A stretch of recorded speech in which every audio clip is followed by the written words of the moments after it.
Shalom, selamat malam. Puji Tuhan. Haleluya.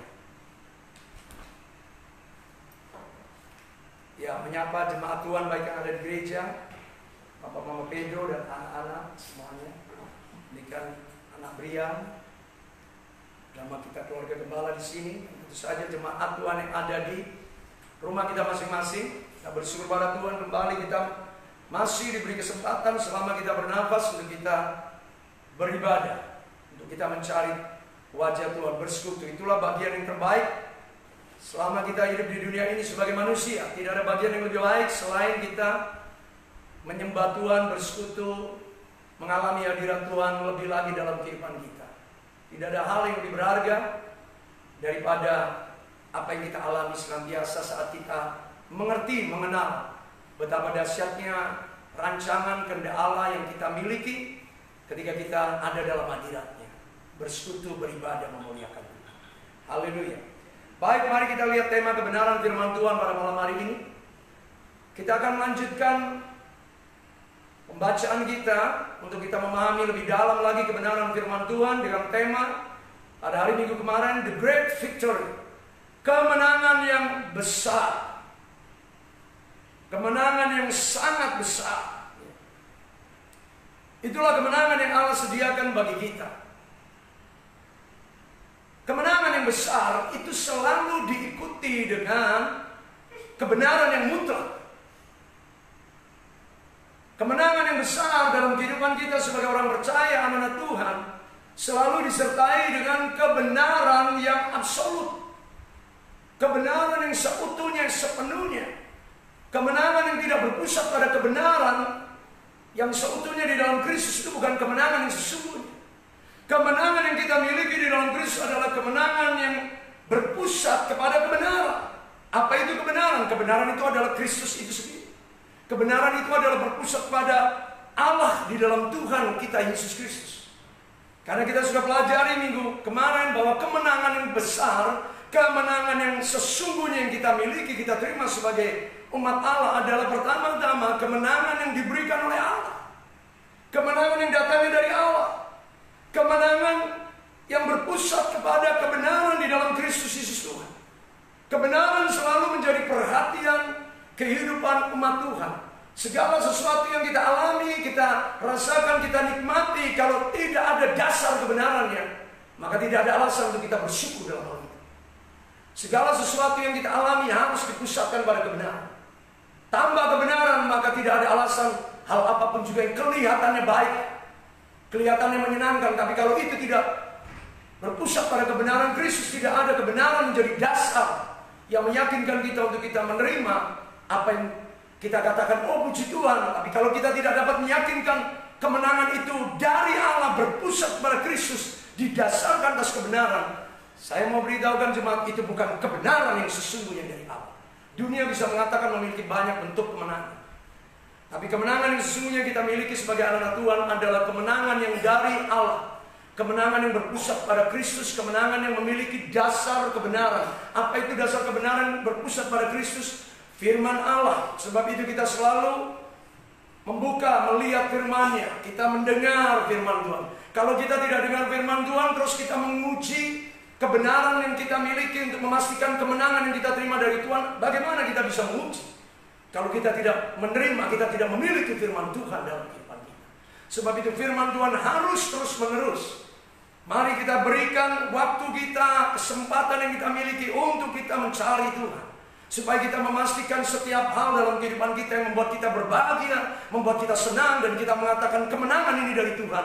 Kita uji itu melalui firman Allah, melalui kebenaran yang Tuhan berikan pada kita.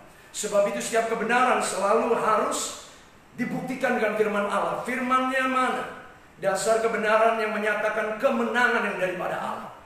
Sebab itu kita telah belajar minggu kemarin, kemenangan yang diberikan Allah baik melalui Kristus sendiri, melalui kemenangan yang dinyatakannya secara dahsyat.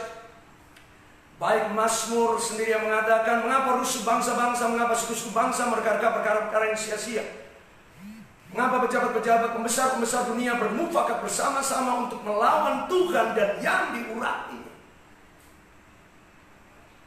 Mazmur pasal 2 ayat 1 sampai 4. Tapi ayat yang keempat mengatakan, Tuhan menertawakan mereka, Ia mengolok-olok mereka. Artinya, bagaimana dunia mau melawan Tuhan? Tidak. Sebab itu dikatakan kemudian kebenaran dalam perjanjian baru melalui Kristus. Ya. Dan Ia menjadikan mereka tontonan umum. Ya. Ia yang melucuti segala pemerintah dan penguasa dan menjadikan mereka tontonan umum dalam kemenangannya atas mereka. Kolose pasal 2 ayat 15. Ia yang telah melucuti pemerintah dan penguasa. Jadi bagaimana kita bisa memegahkan diri dalam hal dunia? Tidak. Hanya Tuhan yang menjadi kemegahan kita. Karena kemenangannya di dalam Kristus Tuhan. Sebab itu kita lihat Mazmur 20, Daud sendiri sebagai seorang penguasa, Daud sendiri sebagai seorang pembesar, Daud sendiri sebagai seorang raja. Dia sendiri mempertaruhkan kehidupannya yang berkemenangan di dalam Allah, di dalam Kristus Yesus Tuhan. Tanpa Allah tidak ada sebuah kemegahan sedikit juga. Dia raja, dia tahu bagaimana dia menempatkan arti kemenangan yang sesungguhnya. Dan dia telah membuktikan kemenangan itu dalam kehidupannya sejak dari muda sampai lanjut usia, sampai Tuhan panggil dia. Mazmur 20 dan pasal 21 itu adalah pokok pikiran kita tentang bagaimana Daud memberikan bukti dia hidup dalam kemenangan yang sangat besar, kemenangan yang sungguh didasari oleh kebenaran-kebenaran yang Allah berikan dalam kehidupannya. Sehingga dia sungguh memiliki doa, kemenangan yang sungguh luar biasa, dan sekaligus dia memiliki jawaban yang luar biasa. Sekalipun sekali lagi dia raja, dia penguasa, dia pembesar, dia adalah pemilik pemerintahan dunia pada waktu itu. Tapi dia tahu persis tidak ada kemenangan yang lebih baik, tidak ada kemenangan yang sesungguhnya di luar kemenangan yang berpusat pada Allah sendiri. Kemenangan yang diberikan oleh Allah. Karena itu ayat kunci dari pasal 20 dan pasal 21 adalah ayat yang ke-7, dan pasal 20 ayat 7 dan pasal 21 ayat yang kedua. Pasal 20 ayat 7 dikatakan ketika bicara topik doa kemenangan bagi raja, doa mohon kemenangan bagi raja, maka ayat kuncinya dikatakan, sekarang aku tahu bahwa Tuhan memberi kemenangan kepada orang yang diurapinya dan menjawabnya dari sorganya yang kudus dengan kemenangan yang gilang gemilang oleh tangan kanannya. Ayat yang sama, bunyi yang sama daripada yang dikatakan oleh Daud dalam pasal 20 ayat 7 tadi, Mazmur. Ayat yang kedua, pasal 21 dalam nyanyian syukur karena kemenangan raja, artinya jawaban doa yang diberikan oleh Allah kepada Daud. Daud berkata, Tuhan, karena kuasa-Mu lah raja bersukacita. Betapa besar kegirangan karena kemenangan yang daripadamu. Ini adalah dua ayat kunci daripada pasal 20 dan pasal 21 dari kitab Mazmur, berbicara tentang kemenangan yang dimiliki, dialami oleh Daud. Kemenangan yang sungguh dia terima daripada Allah, sebagaimana dikatakan sekali lagi. Sekarang aku tahu bahwa Tuhan memberi kemenangan kepada orang yang diurapinya. Kemenangan itu dari Allah, bukan dari siapapun, bukan dari apapun juga. Kemenangan yang daripada Allah. Karena itu dilanjutkan oleh Daud kembali Mazmur 21 ayat yang kedua. Tuhan, karena kuasa-Mu lah raja bersukacita. Betapa besarnya kegirangan karena kemenangan yang dari padahal muatannya di dalam dua ayat ini luar biasa.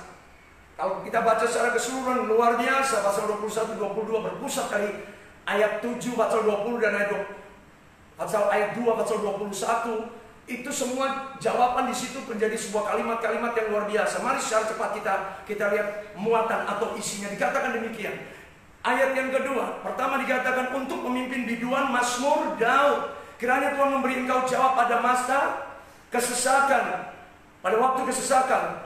Kiranya nama Allah Yakub membentengi engkau. Kiranya dikirimkannya bantuan kepadamu dari tempat kudus, disokongnya engkau dari Sion. Kiranya diingatnya segala korban persembahanmu dan disukainya korban bakaranmu, Selah. Kiranya diberikannya kepadamu apa yang kau kendaki dan dijadikannya berhasil apa yang kau rancangkan. Kami mau bersorak-sorai tentang kemenanganmu, mengangkat panji-panji demi nama Allah kita. Kiranya Tuhan memenuhi segala permintaanmu. Itu kontennya, muatan isi daripada pasal 20. Kita lihat segala sesuatunya diberitakan oleh Daud, dan intinya kemudian dia berkata, sekarang aku tahu. Artinya kemenangan itu bukan nanti, besok, lusa. Sekarang inilah kehidupan kemenangan yang berpusat daripada Kristus. Ada sebuah keyakinan penuh, ada sebuah kepastian yang nyata, luar biasa seperti perkataan Daud. Daud tidak menunggu jawaban doanya itu kapan akan dilakukan Allah. Tidak, dia tahu ketika dia berdoa kepada Allah yang hidup, Allah yang benar, dan dia sendiri memiliki hidup yang benar, maka dia tahu persis bahwa jawaban daripada Allah adalah kemenangan, dan jawaban dari surga yang gilang gemilang itu disediakan Allah bagi.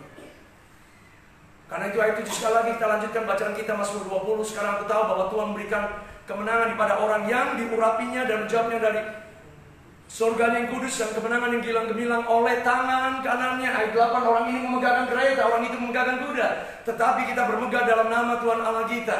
Mereka rebah dan jatuh. Lihat sikap-sikap optimis, padahal Daud sedang berdoa, tapi dia sudah meramalkan, dia sudah memperkirakan, dia sudah menghitung kira-kira apa yang akan terjadi terhadap musuh-musuhnya. Mereka rebah dan jatuh, tetapi kita akan bangun berdiri dan tetap tegak. Ya Tuhan, berilah kemenangan pada raja. Jawablah kiranya kami pada waktu kami berseru. Mari kita melihat isi supaya kita tidak miss, kita tidak kehilangan kebenaran firman Tuhan. Maka ayat 21 dikatakan, ayat yang pertama, untuk pemimpin biduan Mazmur Daud. Apa yang menjadi keinginan hatimu, diberikannya. Apa yang menjadi keinginan hatinya, diberikannya kepadanya. Telah dikaruniakannya kepadanya. Ya. Permintaan bibirnya tidak engkau tolak, Selah. Sebab engkau menyambut dia, lihat kata-kata yang, sebab engkau menyambut dia dengan berkat melimpah. Engkau menaruh mahkota dari emas tua di atas kepalanya, hidup dimintanya, dan engkau telah berikan, dan engkau telah memberikan kepadanya umur panjang dan seterusnya, dan selama-lamanya. Besar kemuliaannya karena kemenangan yang daripadamu. Keagungan dan semarak telah kau karuniakan kepadanya. Ya, engkau membuat dia menjadi berkat untuk seterusnya. Engkau memenuhi dia dengan sukacita dalam hadirat. Ayat yang ke-7. Maka ayat 8 dikatakan, sebab raja, lihat Daud kemudian mengatakan kedudukannya, jabatannya saat itu dia bukan pelarian, saat itu dia bukan orang biasa-biasa. Dia raja, dia tahu bagaimana dia mengenal arti kemenangan yang sesungguhnya sebagai seorang pembesar, sebagai penguasa, pejabat. Sebab raja percaya kepada Tuhan, dan karena kasih setia yang maha tinggi, ia tidak goyah. Makanya dia yakin, dia berkata selanjutnya kepada musuh-musuh yang mencoba menyerang dia, dikatakan ayat 9, tanganmu akan menjaga orang-orang yang membenci engkau, tanganmu akan menjaga orang, semua musuhmu, tangan kananmu akan menjaga orang-orang yang membenci engkau. Engkau akan membuat mereka seperti perapian yang menyala-nyala pada waktu engkau menyatakan, menambahkan diri, ya Tuhan. Tuhan akan menelan mereka, api memakan mereka. Ayat yang ke-11 dikatakan, keturunan mereka akan dibinasakan dari muka bumi, dan anak cucu mereka dari antara anak manusia. Apabila mereka hendak mendatangkan malapetaka dan merencangkan tipu daya, mereka sendiri tidak berdaya. Ya, engkau membuat mereka melarikan diri. Dengan busur panahmu engkau membidik muka, bukan belakang. Artinya Allah akan permalukan mereka. Para musuhnya akan dipermalukan. Engkau membidik muka mereka. Bangkitlah ya Tuhan, di dalam kuasa-Mu kami mau menyanyikan dan memasmurkan keperkasaan. Itulah muatan daripada seluruh pernyataan kemenangan Daud yang berpusat di ayat 7 pada pasal 20 dan ayat 2 pada pasal 21. Bagaimana kemenangan yang dari Allah adalah menjadi sebuah kebenaran yang memuji, yang membuktikan bahwa kemenangan ini sebenarnya tidak ada dasar sebuah kegirangan, sukacita. Lihat, Tuhan karena kuasa-Mu raja bersukacita. Sukacita ini karena Tuhan. Karena kuasa yang Tuhan berikan, sehingga Daud dapat mengatasi, Daud dapat melewati, Daud dapat menghadapi setiap hal, kejadian apapun. Karena kuasa yang Allah berikan padanya, betapa besar kegirangannya. Maka lanjutnya implementasinya, karena kuasa itu telah memberikan sukacita. Akibatnya adalah betapa besar kegirangan, double sukacita. Karena apa? Karena kemenangan yang daripada Kau berikan. Luar biasa. Nah, kita sudah belajar bagaimana kita memahami kemenangan yang besar yang Allah berikan melalui kehidupan Daud, melalui ayat per ayat yang kita lihat isi daripada pasal 20 di minggu kemarin. Yang pertama adalah ayat 2 dan 3 itu berbicara tentang kita harus berfokus kepada Allah. Sebagaimana kata Daud, kiranya Tuhan memberikan engkau jawaban pada waktu kesesakan.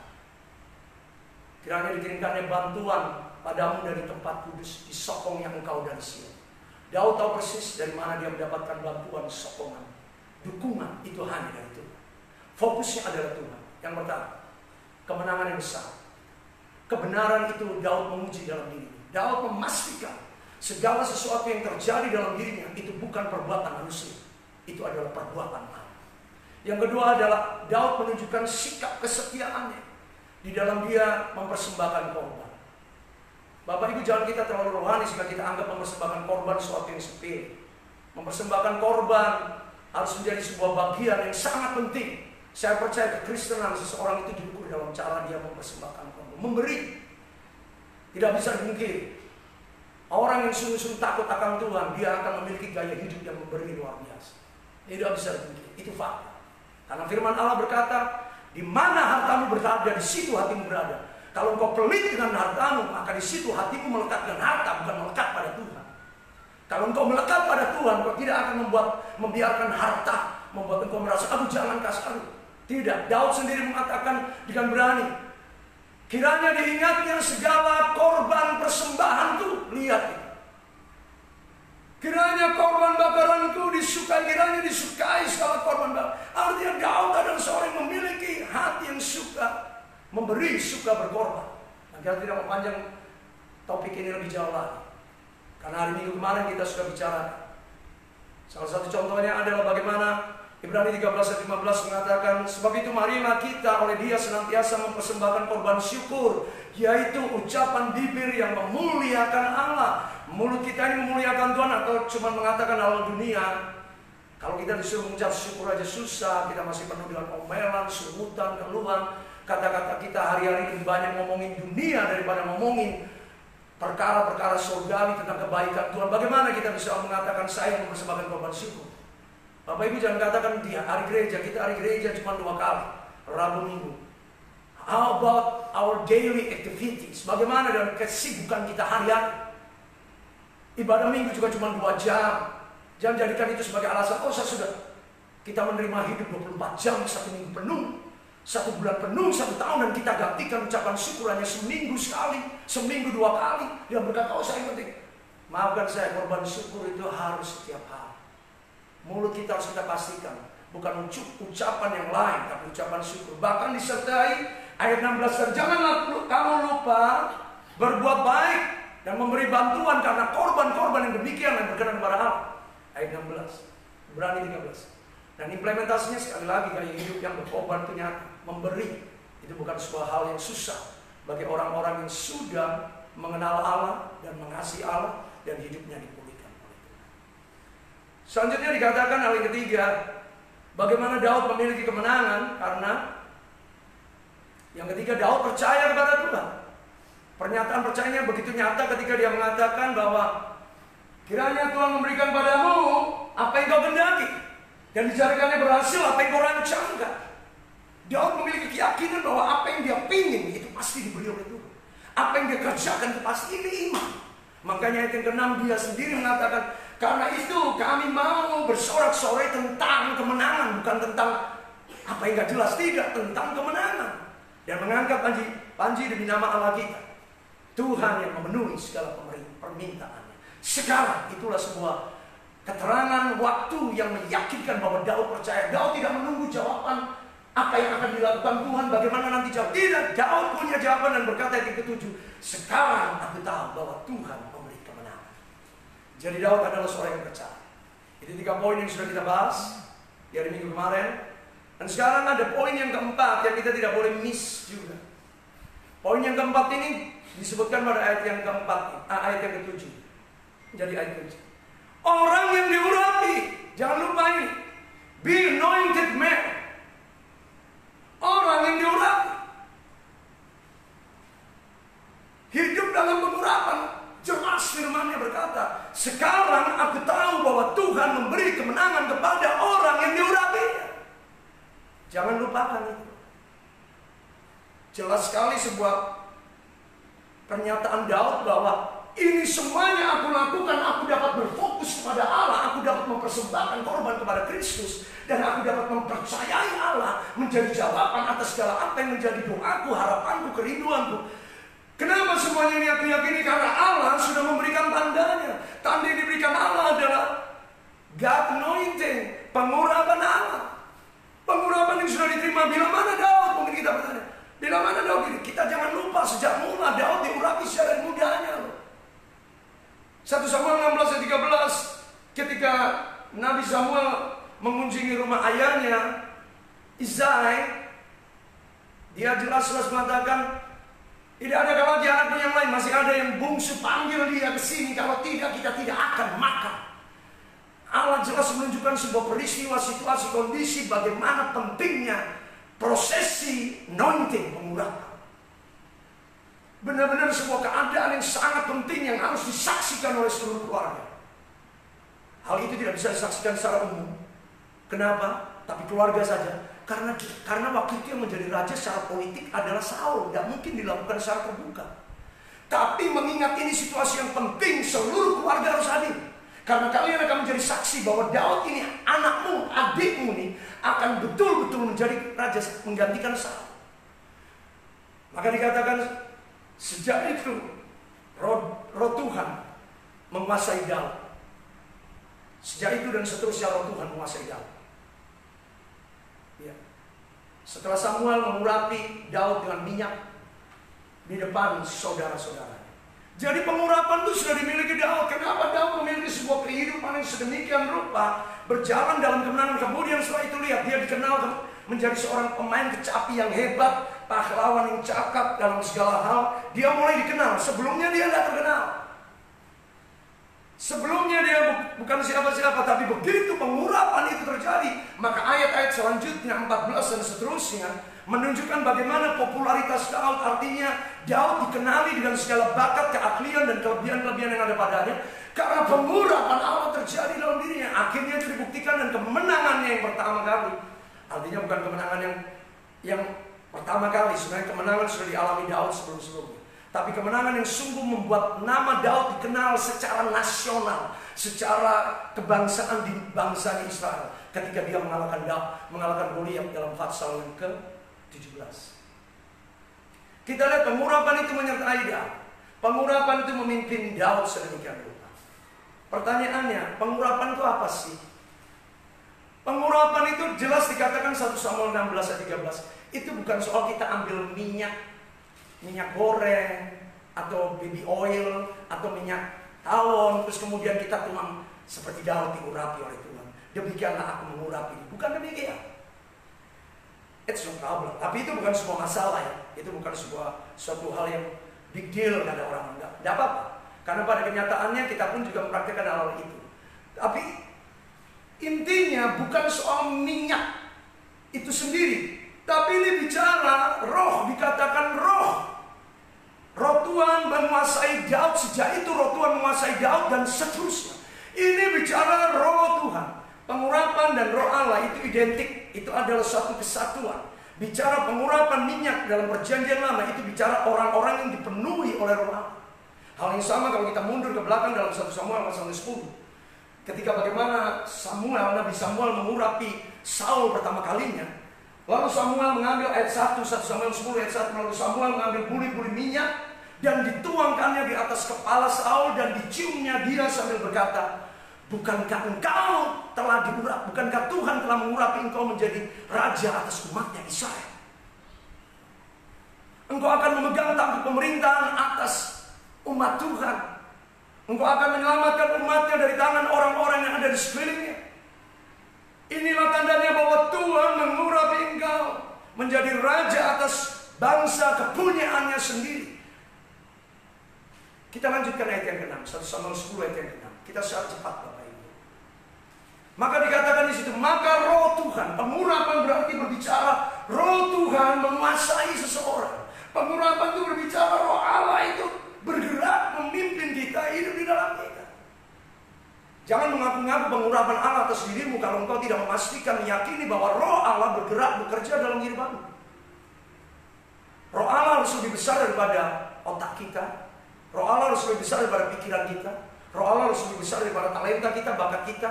Roh Allah harus lebih besar daripada pengalaman kita. Itulah orang yang diurapi. Dia berjalan bukan karena otaknya, karena talentanya, karena kelebihan. Bukan. Kalau engkau tidak demikian, engkau tidak memastikan roh Allah lebih besar, artinya engkau tidak berani melangkah 1,5 langkah saja sebelum engkau berdoa memastikan Roh Kudus, lead me in your path, pimpin aku di jalan.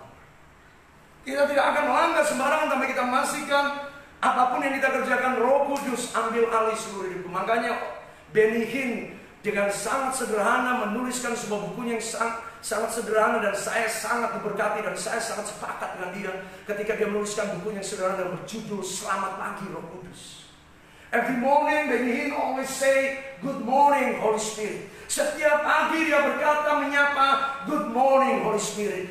Dia tahu persis bahwa kehidupannya itu harus dipimpin, diurapi oleh Roh Allah. Tanpa Roh Allah, maka tidak ada artinya pengetahuan teologi, pengetahuan Alkitab, pengetahuan manusia, kehidupan. Tidak ada yang bisa menjamin kehidupan seseorang untuk memastikan dia akan memiliki kemenangan yang diberikan oleh Allah. Karena Alkitab dengan jelas mengatakan Tuhan memberikan kemenangan pada orang yang diurapinya, bukan orang yang berilmu, bukan orang yang punya pengalaman, bukan orang yang sekedar berotak, punya talenta, kan bukan. Mari orang percaya, tanggalkan segala sesuatunya. Kalau engkau tidak memastikan, maaf, engkau mungkin menang, tapi kemenanganmu tidak akan mencapai kemenangan yang sesungguhnya tanpa pengurapan Allah. Tanpa pengurapan Allah menyertaimu, kemenangan yang kau raih bukanlah kemenangan yang sebagaimana yang harus kau alami di dalam Tuhan. Miliki kemenangan. Pastikan hidupmu dipimpin oleh Roh. 1 Samuel 10 ayat 6 dengan jelas mengatakan, maka Roh Tuhan akan berkuasa atasmu Saul. Dan kamu akan kepenuhan bersama-sama dengan mereka dan berubah menjadi manusia lain. Ini loh yang akan mengubah manusia lain. Otak kita dirubah, talenta kita dirubah, bakat kita dirubah, kemampuan kita dirubah. Yang tadinya kemampuannya minim, itu akan di space-nya, range-nya, kata ahli vokal, range vokalmu akan diperbesar supaya vokal itu aja. Orang ahli vokal kalau ngomong range vokalnya itu bisa demikian, apalagi Roh Kudus dalam range of your life. Space of your life itu akan dikembangkan. Makanya ayatnya jelas, when the Holy Spirit, ketika pengurapan itu turun atas kita, maka yang terjadi inilah, kita akan, Roh Tuhan akan berkuasa atas kita, kita akan kepenuhan Roh Allah itu sendiri, kepenuhan dengan segala pengertian surgawi, pengertian hal yang daripada Allah, sampai kita sendiri berubah menjadi manusia lain. Maka dijelaskan apa yang terjadi. Terus emangnya kita berkata, terus kenapa kalau saya sudah dipenuhi Roh Kudus? Bapak Ibu, maka yang terjadi selanjutnya, apa saja yang dijumpai oleh tanganmu lakukan itu. Ayat yang ke-7. Apa saja apabila tanda-tanda ini terjadi atasmu, apa saja yang dijumpai oleh tanganmu lakukanlah, sebab Allah menyertai engkau. Berarti tanda orang yang disertai Allah adalah orang yang diurapi. Sebab Allah menyertai engkau. Tanda orang yang disertai Allah adalah orang yang dipimpin oleh Roh. Kau tidak bisa mengatakan dirimu, saya disertai oleh Allah, kalau engkau tidak menguji apakah Roh Allah sedang bergerak memimpin diri kita. Makanya adalah penting setiap hari ketika kita semakin membangun Roh Allah di dalam diri kita, maka daging kita tidak akan menjadi sebuah celah kesempatan untuk mulai membangkit-bangkitkan. Kamu kan masih bisa, kamu masih mampu. Kenapa kamu harus terlalu banyak berdoa, banyak baca firman, banyak beribadah? Bapak Ibu, itulah sebuah kebodohan, bahkan sebuah penyesatan yang diberikan oleh iblis. Kebenaran sesungguhnya kita harus semakin dekat kepada Tuhan, bukan semakin jauh. Dekat sama Tuhan karena kemenangan diberikan oleh Allah kepada kita. Yang diurapi Daud sendiri, dan saya memberitahukan pengurapan itu tidak berbicara, oh berarti Daud diurapi sekali seumur hidupnya. Bukan.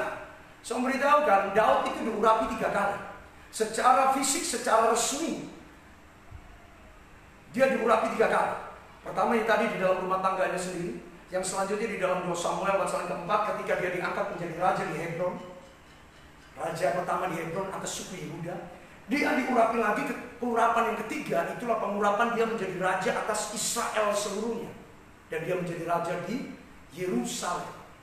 Dan dia memerintah sebagai raja 30 tahun lama. 40 tahun lama. 40 tahun dia memerintah sebagai raja. Umur 30 dia jadi raja.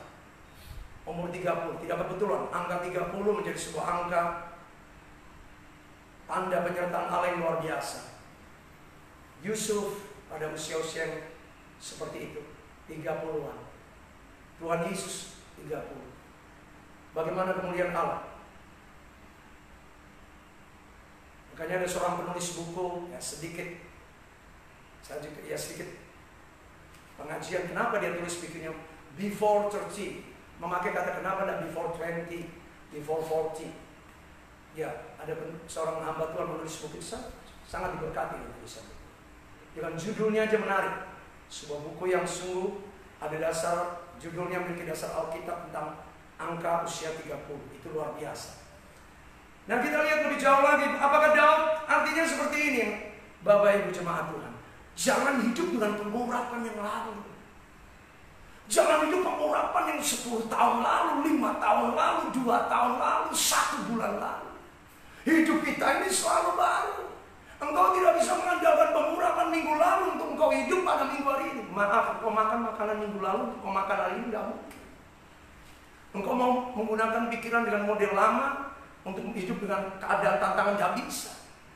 Iya, kita harus lihat ada dunia memberitahukan pada kita bagaimana sistem pendidikan sekarang ini. Lihat, dipaksa dengan online sebuah sistem pendidikan konvensional tatap muka itu seolah-olah sudah tidak laku. Walaupun ini masih dalam kondisi pandemi. Artinya sebuah keadaan dunia aja sudah mengadopsi sesuatu yang baru. Kita tidak bisa pungkiri ini karena kecanggihan teknologi. Ini sangat mungkin. Untuk berikut-berikutnya, ini akan menjadi sebuah keadaan yang lebih lama lagi digunakan sistem yang seperti ini. Dunia aja mengupdate sebuah hal yang baru. Mereka tidak bisa menggunakan cara yang lama untuk menyelesaikan. Lihat sekali lagi, pandemi hari ini tidak bisa diselesaikan dengan model pendidikan konvensi, model lama. Justru itu akan memperluas pandemi. Apalagi kita di dalam Tuhan, di dalam mengenalkan Tuhan, pekerjaan Tuhan kita ini hari ini. Pelayanan kita di hari ini, di mimbar ini kau tidak bisa andalkan doamu kemarin. Kemudian kau hari ini berdoa. Pelayan-pelayan Tuhan, apapun juga, pemimpin pujian,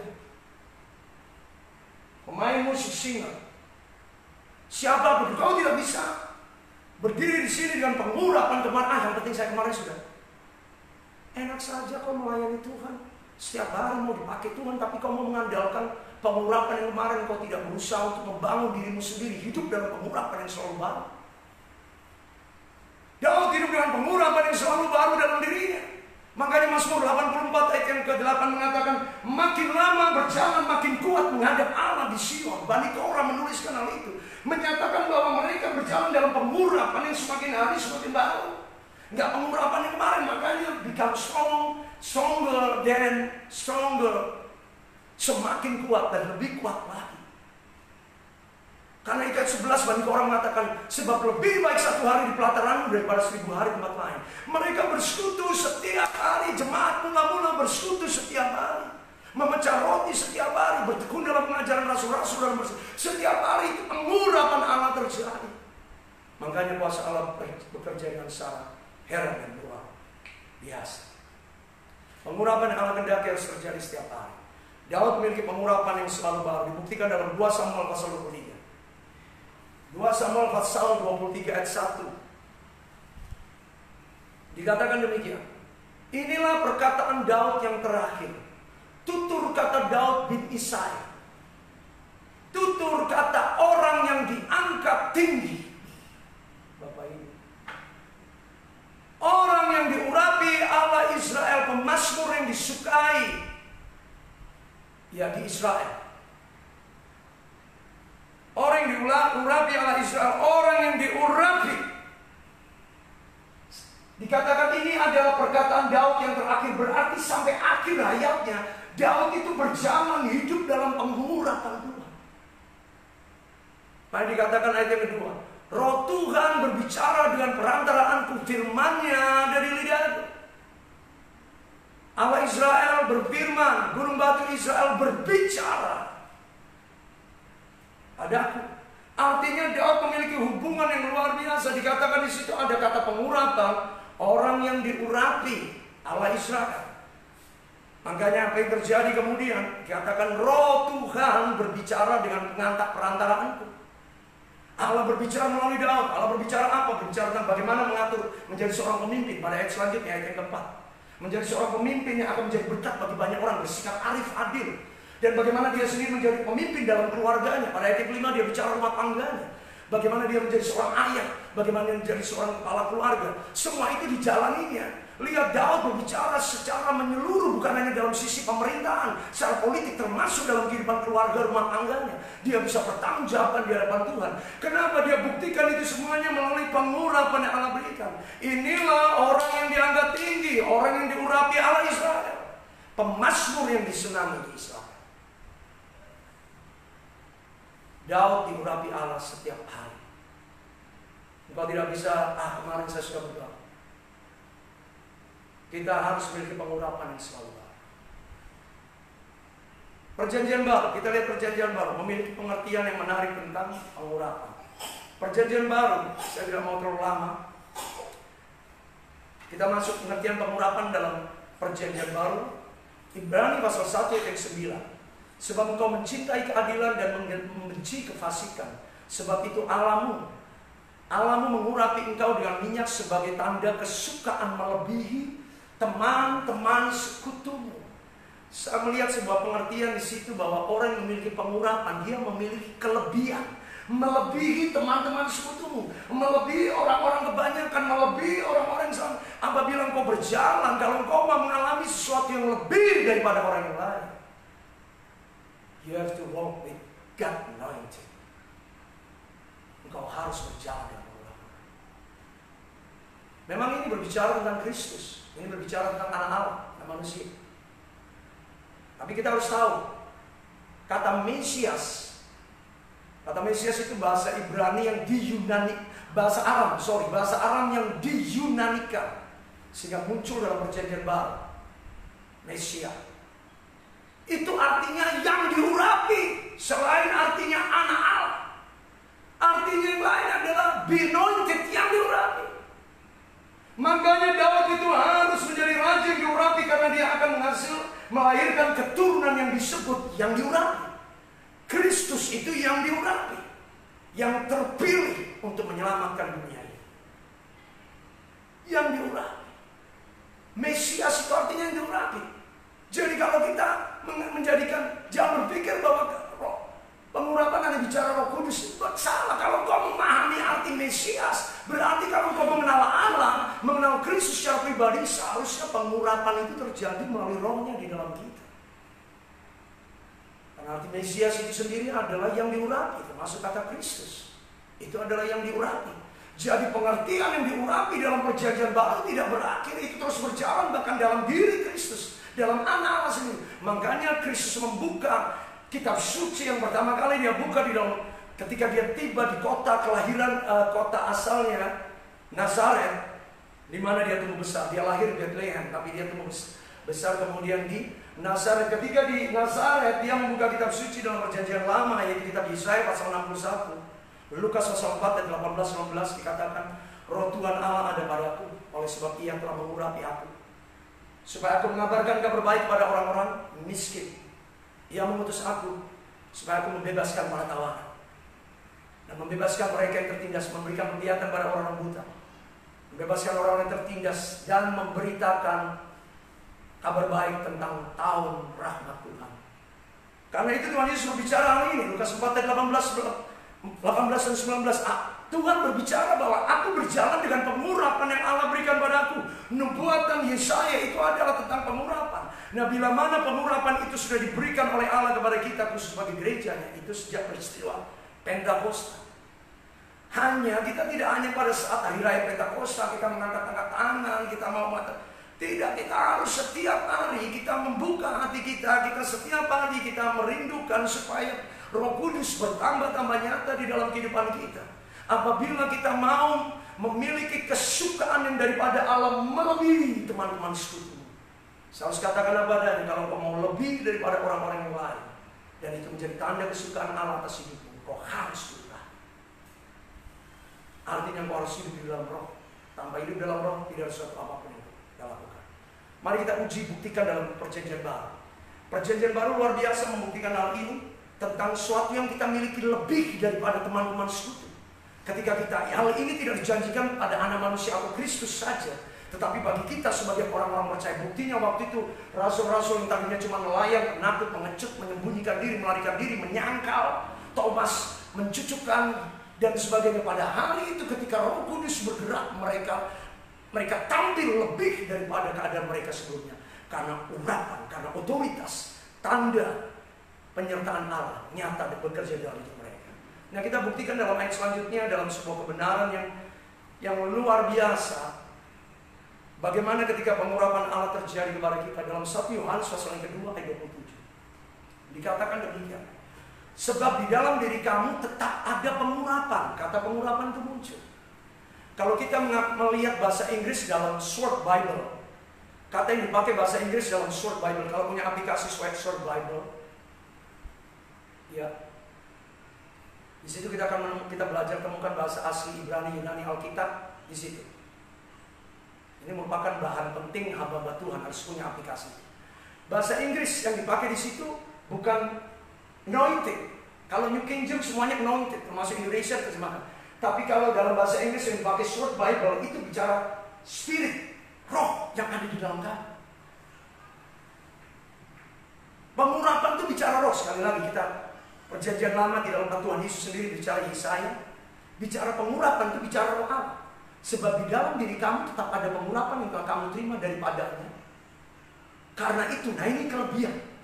Dikatakan kelebihan disebutkan Ibrani yang kita terima. Karena itu kamu tidak perlu diajar oleh orang lain. Luar biasa, kalau ini kita tidak pahami, kita akan bisa sombong rohani terus terang, Bapak Ibu. Saya kenapa harus diajar? Kenapa saya harus belajar dari orang lain? Inilah bukti bagaimana kuasa pengurapan itu bekerja, sampai Alkitab dengan terang-terangan menunjukkan kamu tidak perlu diajar oleh orang lain. Sebab sebagaimana pengurapan itu mengajarkan segala sesuatu kepadamu dan pengajarannya itu benar, tidak dusta. Sebab sebagaimana dahulu ia mengajar kamu, demikianlah hendaknya kamu tetap tinggal di dalam Dia. Di dalam Dia itu di dalam urapan, di dalam kuasa-kuasanya, di dalam persekutuan. Tetap tinggal di dalam Dia. Jangan lalai ketika mau keluar dari Dia, dari dalam Kristus, di luar Kristus. Makanya Yohanes berbicara tentang roh. Tidak ada kalimat, tidak ada firman Tuhan berbicara tentang roh Allah, Roh Kudus lebih dasar daripada Yohanes. Karena kemudian 1 Yohanes pasal 4 ayat 4, Yohanes berkata, sebab roh yang ada di dalam kita lebih besar daripada roh yang ada di dalam dunia ini. Kamu berasal daripada Allah, anak-anakku, dan kamu telah mengalahkan nabi-nabi palsu. Sebab roh yang ada di dalam kita, Yohanes berbicara tentang roh. Dan dalam Injil Yohanesnya sendiri ia berkata, Yohanes 16 ayat 13, apabila ia datang, yaitu roh kebenaran, ia akan memimpin kamu ke dalam seluruh kebenaran. Itulah roh kebenaran. Pengurapan itu makanya 1 Yohanes 2:27, pengajarannya itu benar, tidak dusta. Karena pengurapan ini bicara roh kebenaran yang akan menolong kita untuk mengerti seluruh kebenaran kehendak Allah. Jadi betapa dahsyatnya pengurapan Allah itu menyatakan atas kehidupan kita. Yang tidak ada yang keempat, bagaimana supaya kita bisa memastikan kemenangan kita berasal daripada Allah. Engkau harus berjalan hidup dalam pengurapan. Pengurapan. Amin.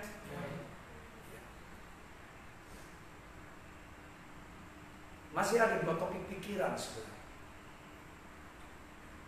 Jadi di sini hebatnya Tuhan. Semakin kita belajar firman, semakin banyak hal yang kita tidak tahu. Terus terang Bapak Ibu sedikit share. Setiap kali saya belajar firman selalu ada hal baru. Selalu ada hal baru. Sehingga space-nya tambah luas. Tadinya cuma ini. Terus terang saya tadinya cuma mau bahas ini, tiba-tiba ada pokok bahasan yang Tuhan tambahkan, Tuhan tambahkan. Itulah Allah kita. Itulah kebenaran firman yang mutlak, yang absolut, yang selalu harus menjadi pijakan dasar kita. Makanya kita harus suka merenungkan firman Tuhan. Maka dalam segala hal Allah akan menyatakan kebenaran kepada kita. Roh kebenaran itu akan mengajar kita seperti yang diberitakan oleh firman Allah kepada kita. Baik, saya akan masuk topik yang kedua. Di dalam kemenangan yang besar ada tiga hal pokok pikiran yang kita pelajari. Yaitu kemenangan yang besar adalah kemenangan dari Allah. Yang kedua adalah itu berarti kemenangan yang harus kita pastikan tidak dapat digagalkan, dibatalkan, ditiadakan, dibatasi oleh apapun juga. Kemenangan yang pasti. Nah, saya akan masuk topik yang kedua. Anointed tadi, yang diurapi, itu bagian penjelasan daripada kemenangan. Poin yang pertama, kemenangan dari Allah. 4 hal bisa saya sebutkan. Berfokus pada Allah, memberikan korban, setia mempersembahkan korban, percaya kepada Allah, dan berjalan dalam pengurapan. Maka engkau memastikan kemenangan daripada Allah. Yang kedua adalah kemenangan itu tidak dapat gagal, dibatalkan. Tidak ada kondisi, fakta apapun, kenyataan apapun yang dapat meragukan, menyangsikan kita untuk kita berpikir mungkinkah kita akan menang. Bapak Ibu, saya katakan tadi, kemenangan yang besar adalah kemenangan yang diikuti oleh kebenaran yang mutlak. Kebenaran yang absolut, sesungguhnya, sepenuhnya. Artinya berbicara tentang sebuah keadaan yang dijamin oleh kebenaran firman Allah. Ketika kita menerima kemenangan yang tidak dapat digagalkan, dibatalkan oleh apapun, itu berarti Allah sedang mengatakan, hei, kau tidak perlu meragukan, mengkhawatirkan, mencemaskan, meskipun juga akan maksud, rencana, arti kemenangan yang Allah berikan kepada kita. Nah, mari kita lihat dalam versi PL. Karena itu, apa yang menjadi kata tulisan Musa dalam kitab Bilangan? Musa mengatakan demikian. Bilangan pasal 23 ayat 19. Mari kita lihat bagaimana Musa memberikan pemahaman kepada kita tentang kemenangan yang dijanjikan oleh Allah itu tidak dapat digagalkan. Kemenangan yang mutlak. Firman-Nya seperti ini. Bilangan 23 ayat 19. Allah bukan manusia sehingga berdusta.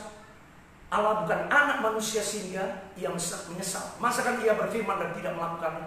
Masakan ia berbicara dan tidak melakukannya?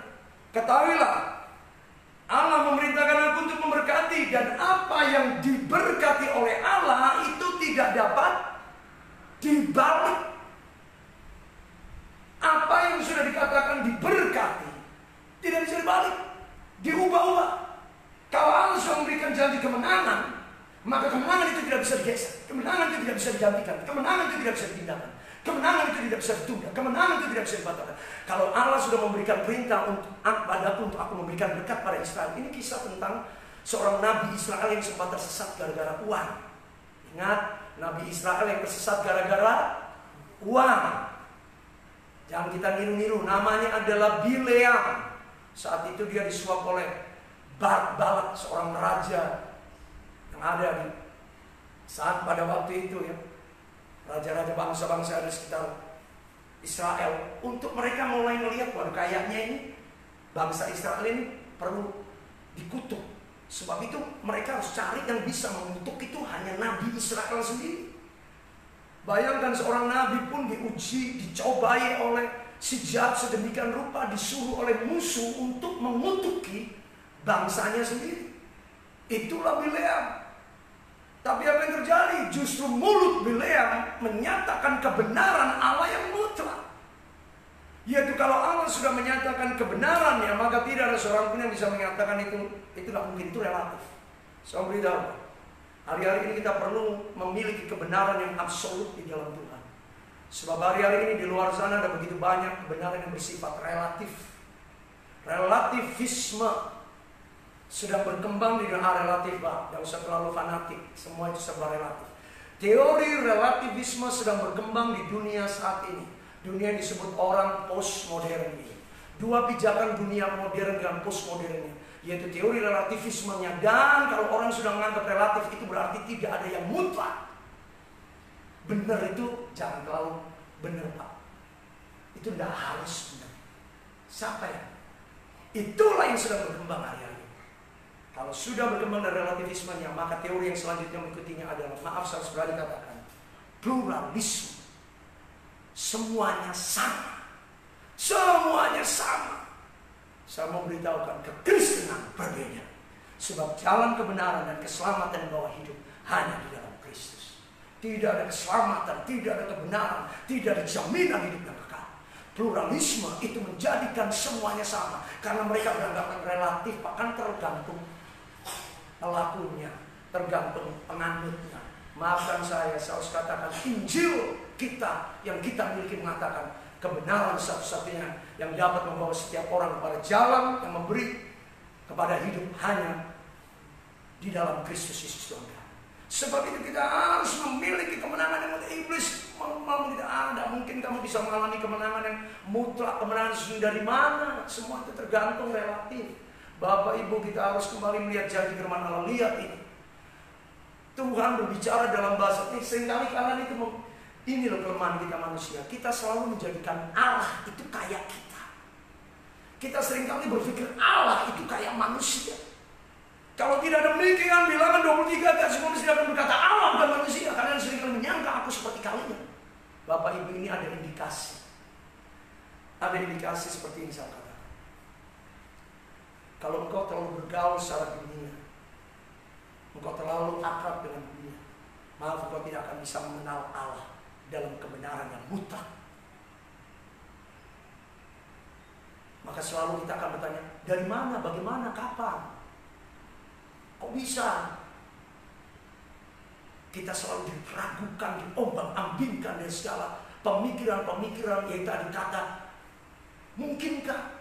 Bagaimana mungkin? Ya tadi, relatif. Bukan menjadi sebuah kebenaran yang mutlak. Allah berbicara yang tegas kepada Bileam pada waktu itu, kepada Balak pada waktu itu. Hei, Allahku menyuruh aku memberkati. Dan kalau Allah menyuruh aku memberkati, tidak ada yang bisa mengubahkan. Sebab itu lanjutkan ayat 23. Sebab tidak ada mantra yang mempantra dari Israel, dan tidak ada tenungan yang mempantra dari Yakub. Pada waktunya akan dikatakan kepada Israel dan kepada Yakub, keajaiban perbuatan Allah. Pada waktunya engkau akan melihat bagaimana Allah Yakub, Allah Israel akan menyatakan perbuatan. Engkau menggunakan tenung, menggunakan mantra, menggunakan ini dan itu, menggunakan bahasa gelap. Apa yang bisa dilakukan oleh dunia? Itu tidak mempan pada Yakub dan Israel. Artinya apa yang sudah direncanakan dibuat oleh Allah itu tidak dapat digagalkan, dibatalkan bahkan oleh setan-setan sekali. Oleh perdukun dan oleh klinik, oleh jimat. Terus kita takut dengan hal seperti itu. Terus kita percaya kepada siapa? Kenapa kita masih seperti itu? Karena kita membiarkan pikiran kita sama seperti orang-orang di bumi. Maaf, terlalu sopan kalau saya pakai kata seperti orang-orang di bumi. Sama seperti orang dunia kita mikir. Sehingga kita selalu melihat sesuatu, menghadapi sesuatu, masalah kita hadapi. Mungkinkah itu? Karena kita menalarnya, memikirkannya menurut pikiran kita yang terbatas. Padahal Allah mengatakan, hei, kau tidak perlu memikirkan bagaimana aku akan melakukannya bagimu. Yang Allah katakan adalah Allah berfirman, Allah akan melakukan firman-Nya. Allah berbicara, Allah akan menggenapi apa yang dikatakan. Allah konsisten, Allah tidak pernah berubah. Hanya itu yang Allah kendaki. Makanya Kolose Perjanjian Baru memiliki sebuah kalimat yang sederhana. Perhatikan Bapak Ibu. Karena itu Kolose pasal 3 ayat 1 dikatakan, karena itu kalau engkau telah dibangkitkan bersama-sama dengan Kristus, carilah perkara yang di atas, di mana Kristus ada, yang duduk di sebelah kanan Allah. Ayat yang kedua itu menarik. Pikirkanlah perkara yang di atas, bukan di bumi. Ayat yang kedua sederhana. Pikirkan yang di atas. Kenapa kita suka bimbang, kita suka ragu-ragu? Karena kita masih berpikir seperti orang bumi. Karena kita membiarkan pikiran kita dibangun menurut mindset dunia. Makanya kita selalu, sebab itu saya katakan, kemenangan yang engkau miliki tidak akan menjadi sebuah kemenangan yang sesungguhnya Allah sediakan selama kita biarkan pikiran duniawi kita. Pikiran kita harus kita swift ya. Ya. Changing our mind. Ini waktunya kita tidak, dunia sekeliling kita belum ada, bisa mustahil kamu. Kalau engkau mendengarkan seperti yang mereka kau dengarkan, mereka yang mengucapkan, ya itu yang berjalan. Tapi kita punya pendengaran yang berbeda. Pikirkan. Mungkin kau berkata, tapi Pak, kami kan punya pikiran. Alkitab berkata, pikirkan. Bangun mindset pikiranmu dengan apa yang di atas, bukan yang di bumi. Maka disitulah letak kemenangan kita yang sesungguhnya di dalam Kristus Yesus Tuhan. Ini yang Allah mau katakan, bahwa kemenangan yang diberikan Allah itu sungguh-sungguh kemenangan yang mutlak seluruhnya. Kebenaran yang bukan relatif, kebenaran yang bukan mudah-mudahan, semoga. Hidup kita ini pasti-pasti aja bagaimana diberikan sebuah kenyataan yang mudah-mudahan hidup, mudah-mudahan mati, celaka kita. Harus ada kepastian, dan Allah di dalam Kristus sejak perjanjian lama menegaskan bahwa ada kepastian di dalam Kristus Yesus Tuhan kita. Ada sebuah jaminan yang pasti, yang mutlak seluruhnya, yang diberikan oleh Allah kepada kita. Tidak cukup hanya bilangan aja mengatakan demikian. Daud sendiri pun memiliki sikap yang luar biasa pemahamannya tentang Allah, tentang apa yang akan dilakukan oleh Allah. Daud sendiri memiliki sebuah pernyataan pemahaman apa yang akan dilakukan Allah atas kehidupannya secara luar biasa. Mazmur 8 ayat 5-7 Daud berkata demikian. Siapakah manusia sehingga engkau mengingatnya? Siapakah anak manusia sehingga engkau mengindahkannya? Namun engkau membuatnya hampir sama seperti Allah. Dan engkau memangkotai dia dengan kemuliaan dan kehormatan. Engkau membuat dia berkuasa atas semua tantanganmu. Segala sesuatu engkau letakkan di bawah kakinya. Artinya Allah telah memberikan segala sesuatu. Lihat itu, Tuhan mengingat kita, Tuhan mengindahkan kita. Dia punya bahasa yang luar biasa. Tuhan itu jamin kita. Bayangkan sampai kita salah jatuh dosa pun Tuhan masih indahkan kita. Dia sendiri ngalami ketika dia jatuh dalam dosa, Tuhan masih care, Tuhan masih peduli, Tuhan masih mengindahkan Daud. Itulah bukti bahwa Allah memiliki janji yang pasti dalam kehidupan kita, memberikan kita menjadi sama seperti Allah. Hidup yang hampir sama. Lihat bahasa Daud dalam Mazmur 8 ini. Namun Allah membuat engkau hampir sama seperti dirinya, supaya kita dilayakkan menerima mahkota kemuliaan dan kehormatan. Ada suatu jaminan yang luar biasa yang Tuhan berikan kepada kita. Sebab itu Allah mau mari berganti pikiran, jangan berpikir seperti manusia dunia. Segala sesuatu dipikirkan dengan kemampuan kita, keterbatasan kita, menurut ukuran kita, hitung-hitungan kita, menurut faktor situasi, dukungan, ada dukungan. Ini manusia dunia. Maaf, kalau ada orang Kristen suka ngitung, ini manusia dunia, ini manusia bumi. Kita tidak mau itu apa. Tidak ada dukungan, tidak ada apapun. Tapi dari Allah selalu ada penolong bagi kita. Tidak ada yang berpihak kepada kita. Dari Allah selalu ada penolong. Itulah sebuah kepastian. Karena itu kita tidak meragukan sebuah keberhasilan, kemenangan yang sesungguhnya diberikan oleh Allah kepada kita. Bahkan sejak penciptaan pun Tuhan memberikan sebuah kepastian dalam kehidupan kita yang luar biasa. Sejak penciptaan Allah sudah membuktikan. Bukti daripada Mazmur 8 diberitahukan Allah lebih jauh lagi dalam Mazmur 139 ayat 13 dan 14. Sebab engkaulah yang membentuk buah pinggangku dan menenun aku dalam kandungan ibuku. Terus terang saya suka memakai ayat ini menjadi renungan ucapan syukur ulang tahun. Sebab engkaulah yang membentuk buah pinggangku dan menenun aku dalam kandungan ibuku. Aku bersyukur sebab ya Allah, sebab kejadianmu dahsyat dan ajaib. Ajaib apa yang kau perbuat, dan jiwaku benar-benar menyadari. Kita lihat Daud sampai penciptaan dia beritahukan kita aja diciptakan dengan cara yang hebat, apalagi dengan hidup kita setiap harinya. Bapak Ibu, Allah mau katakan bahwa ada kepastian di dalam Kristus, ada jaminan yang membuat kita tidak perlu meragukan, mempertanyakan mungkinkah itu terjadi atau tidak. Tidak ada alasan. Percayalah, kemenangan yang besar yang diberikan oleh Allah itu pasti digenapi. Secara cepat, singkat saya usahakan perjanjian baru sekarang kita lihat. Matius 6:18. Aku berkata kepadamu, Tuhan Yesus sekarang yang memberikan jaminan kepastian.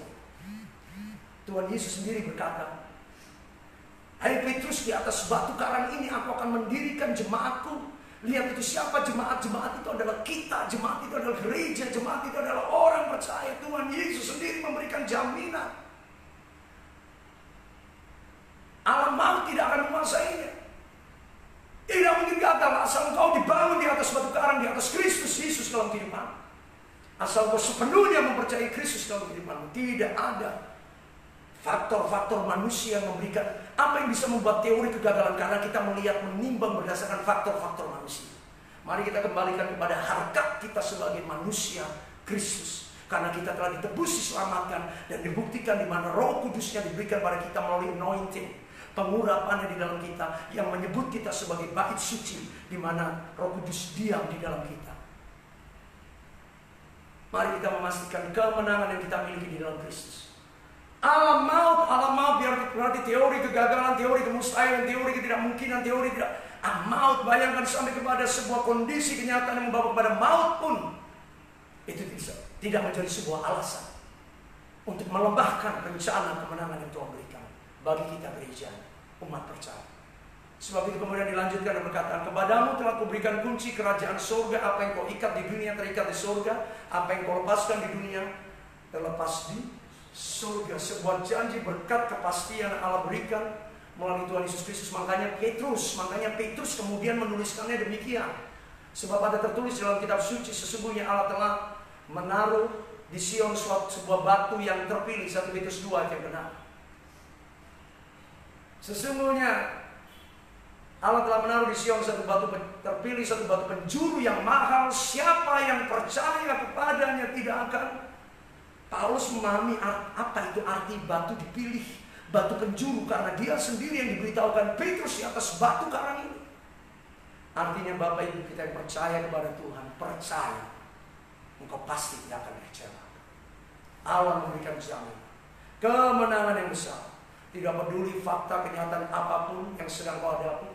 Pertanyaannya adalah, apakah kau berjalan menurut fakta kenyataan? Seperti yang saya katakan, mana lebih besar kenyataan atau kebenaran? Saya memberitahukan kebenaran yang dari Allah lebih besar daripada fakta apapun juga. Telah terbukti hari-hari ini di seluruh dunia. Fakta apapun bisa diubahkan oleh Allah melalui kebenarannya dalam segala hal, dalam segala sesuatu. Milikilah kebenaran itu, maka kebenaran itu akan mengubahkan segala fakta kenyataan apapun, memastikan kemenangan yang diberikan oleh Allah dalam kehidupan kita. Ya, sebab itu Paulus pun dengan tegas mengatakan Roma 10 ayat yang ke-11. Karena kitab suci berkata, barang siapa percaya kepada Tuhan tidak akan dipermalukan. Ayat 13, sebab barang siapa berseru kepada nama Tuhan akan mundur. Pada ayat sebelumnya Roma 8 ayat 31. Sebab itu apalagi akan kita katakan tentang semuanya ini? Apalagi yang kita harus ngomongkan lagi Bapak Ibu, kalau kita sudah melihat janji kebenaran Allah yang mutlak, bahwa jaminan kemenangan itu sudah diberikan oleh kepada kita untuk supaya kita tidak ragu-ragu. Kemenangan yang besar berarti tidak ada teori gagal, batal, ditiadakan kalau Allah berjanji dalam kehidupanmu, dalam kehidupan keluargamu, dalam kehidupan kita. Kehidupan sebagai jemaat Allah dibangun di atas batu karang di mana Allah mau tidak akan menguasainya. Dan kunci kerajaan surga diberikan pada kita. Seharusnya kau meyakini apapun keadaan yang kau alami tidak akan bisa menghalangi, tidak bisa membatalkan, tidak bisa mengacaukan rencana kemenangan yang besar yang sudah diberikan oleh Allah kepada kita. Karena itu dikatakan, siapakah lawan kita jika Allah di pihak kita? Allah punya janji yang luar biasa. Kalau dibaca ayat selanjutnya, wow, itu semua perkataan-perkataan Rasul Paulus yang sangat dalam. Secara pribadi saya melihat perkataan Paulus Roma 8 ayat 31 sampai dengan ayat 39 itu adalah inti daripada kitab Roma. Secara pribadi, di sana banyak pusat daripada inti kebenaran kitab Roma itu di Roma 8:31-39.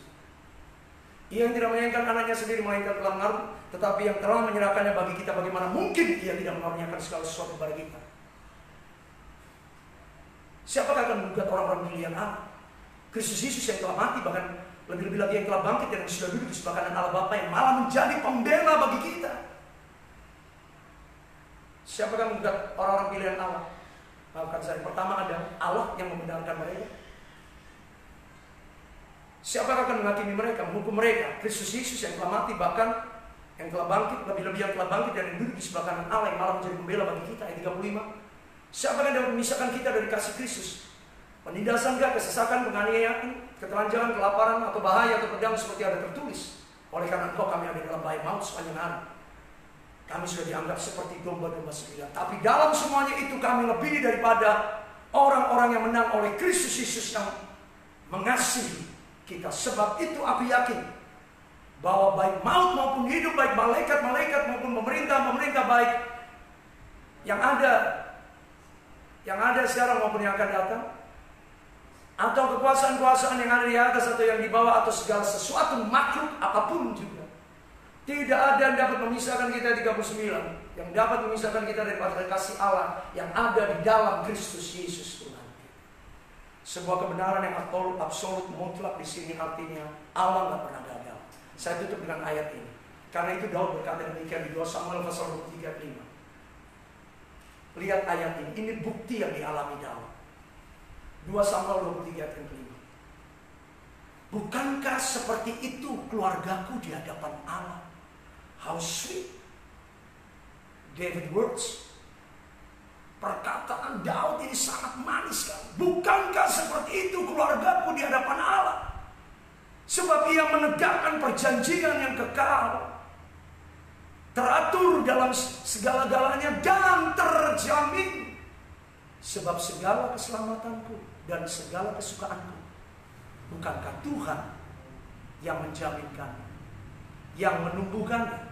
Saya pakai bahasa yang lainnya, yang menjaminkan. Karena Allah sudah memberikan perjanjian kekal.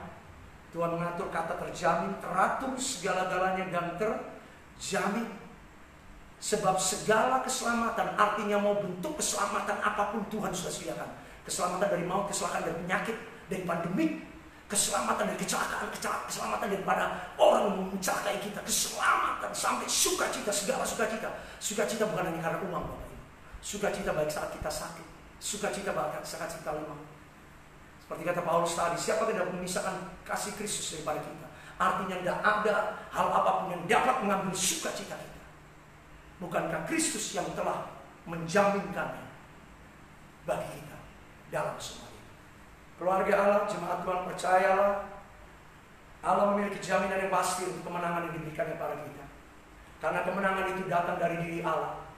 Dan kemenangan yang datang dari diri Allah sudah pasti dia akan bisa dapat digagalkan oleh bentuk intervensi dunia apapun juga. Sampai kita melihat bentuk yang ketiga, apa yang dilakukan Allah dalam kemenangan besar. Saya akan lanjutkan hari ini. Kemenangan yang perfect and eternity, sempurna dan kekal. Amin. Mari kita berdoa. Haleluya. Oh Tuhan Yesus, Engkau baik. Bapa, Engkau memiliki jaminan yang luar biasa atas hidup kami. Seharusnya kami dalam hidup ini, setiap menit, setiap detik, setiap jam, setiap hari tidak ada rasa takut, khawatir, cemas dengan apapun juga. Karena Tuhan sendiri yang mengatakan Allah bukan manusia kok. Yang menjadi jaminan kita bukan keadaan kita, bukan apa yang kita miliki, apa yang kita sanggupi, bukan. Allah yang menjamin hidup kita. Kalau Allah yang memberkati, tidak ada yang dapat membalikkan berkat itu menjadi kutuk, menjadi sial, menjadi sebuah kejahatan. Tidak. Allah yang berfirman adalah Allah yang bertanggung jawab atas firman-Nya. Ya, Allah juga akan melakukannya. Allah yang berbicara seperti seorang manusia, Allah yang akan melakukannya dalam kehidupan kita sehari-hari sebagai manusia juga di dunia ini. Tubuh kita manusia, Bapak Ibu. Tapi hidup yang kita jalani bukan hidup secara manusia dunia, tapi kita hidup oleh Roh Allah yang mengurapi kita. Roh Kudus yang akan selalu menolong kita. Roh Allah yang akan memimpin kita. Itulah akan membawa kita mengerti kebenaran yang mutlak, bukan kebenaran relatif. Ya, mudah-mudahan Allah tidak pernah menyatakan hal demikian. Sebab kepastian, kesungguhan dari pihak Allah untuk Allah bertindak sesuai dengan firman-Nya. Sebab itu firman-Nya diberikannya kepada kita, itu sudah nyata. Mari terima kebenaran Allah dalam hidup. Mari jangan ada lagi yang hidup berpikir, saya masih bisa, saya masih mampu. Maaf, kemampuanmu. How long, berapa lama kamu berjalan dengan kemampuan? Usiamu terbatas, kekuatanmu terbatas, hartamu terbatas, talentamu terbatas. Sedangkan keadaan dunia bergerak sangat cepat. Kalau engkau tidak bergantung kepada Allah, tidak ada hal apapun dalam keterbatasanmu mampu menghadapi dunia ini selain Allah di pihak kita. Pada akhirnya keadaan manusia hanya ditentukan dua arah. Bergantung kepada Allah atau bergantung pada iblis. Akhirnya dunia ini akan secara terang-terangan menyembah kepada setan. Bentuk New Age Movement menjadi New World Order secara transparan telah nyata di seluruh dunia. untuk membawa dalam segala hal. Manusia akan dibawa dalam keterbatasannya. Setanisme masuk dalam segala sendi kehidupan. Tetapi kita yang percaya kepada Tuhan, kita berjaga-jaga di dalam roh kita, supaya dalam kelemahan kita terus memandang kepada Kristus. Kita mengandalkan Allah, karena kita memiliki Kristus yang menjadi jaminan pemilik hidup kita, yang memastikan bahwa segala sesuatu yang kita alami terjadi tidak pernah luput lepas daripada pemandangan Tuhan. Sebab itu dia dapat berkata, apakah manusia sehingga mengingatnya? Apakah anak manusia sehingga diindahkannya kita? Artinya Allah selalu mengawasi kita. Dibuatnya kita sama seperti Allah. Bagaimana mungkin kalau kita dibuat sama seperti Allah, kita tidak dapat melewati masalah-masalah dunia ini, masalah-masalah yang masih terbatas, kehidupan yang masih terbatas. Bagaimana mungkin kita tidak dapat hadapi itu semua apabila kita dijadikan seperti yang dikehendaki? Pertanyaannya, sudahkah kita menjadi seperti yang dikehendaki oleh Allah? Berjalan dalam pengurapan setiap hari, memiliki pikiran Kristus dalam pikiran kita, sehingga pikiran kita tidak semata-mata menuruti, mengikuti, mendengarkan hal dari dunia, memusatkan pada perkara-perkara dunia, tapi menaruh pikiran yang dalam Kristus di surga di atas. Sehingga kita melihat bagaimana yang di atas itu lebih besar daripada yang di bawah. Yang di bumi akan menuntun, akan menunjukkan jalan, akan membukakan segala sesuatu pengertian, bahkan hal-hal yang tidak mungkin bagi manusia, tapi itu sangat mungkin bagi Allah. Sesuai dengan janjinya, kemenangan yang besar yang diberikan adalah kemenangan yang tidak dapat dibatalkan, digagalkan, ditiadakan, dibatasi oleh apapun juga. Kemenangan yang sempurna, mutlak, menyeluruh dalam kasih karunia Allah Bapa atas setiap kehidupan kita. Haleluya. Terima kasih Bapa. Meteraikanlah firman-Mu dalam hidup kami. Jadikan kami pelaku firman. Renungkan firman Allah sampai Maranatha Tuhan Yesus datang kedua kalinya. Mari umat Tuhan kita bangkit berdiri, baik yang ada di gereja, di rumah. Terimalah berkat Tuhan. Sebab oleh kasih karunia dan rahmat yang datangnya dari surga, karena firman-Nya berkata, sebab kemenangan yang kita terima adalah kemenangan yang datangnya dari surga yang kudus. Kemenangan yang hilang gemilang itu dapat diberikan oleh Allah yang maha kudus, yang bertata di surga.